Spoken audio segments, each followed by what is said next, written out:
Барсыда эрдетәңе рейсинен Жокутской аэропортугар Илдархан Сахмакко кубагар кыттыыныла Москваттан гроссмейстердер көтөн келлиле. Өлжіттары Саха Республикатын Сахмакко Федерациятын президенті Владимир Егоров көрішті. Настрой очень хороший.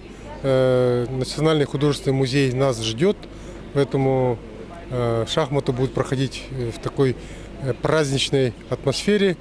И все участники, я думаю, получат удовольствие, и зрители тоже.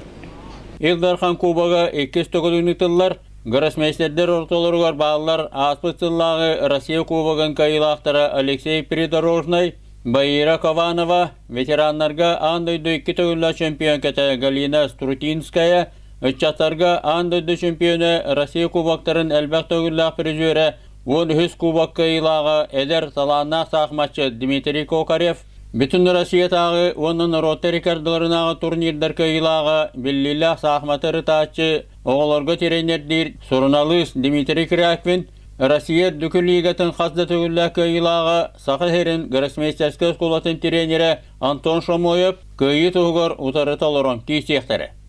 Кубок главы республики – это первый в России этап Кубка России среди мужчин. Первый мы стартуем здесь, в Якутии, как положено, с востока, идем на запад.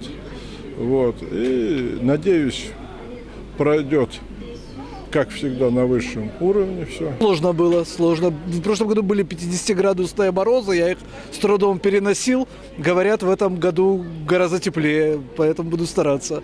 Гроссмейстердергетті сақабы тереттен спорт мастаддары Владимир Тапыров, Роман Ганжуров, Дмитрий Егоров күрдік. Күсті ақматчыттар, мастарға кандидаттар, ветераннар, онна олар ойнyoqtары.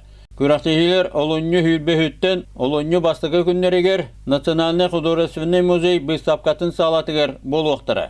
Келін көрің, бір дөжілақтарға тігер өлжің астына доғыя сынянын.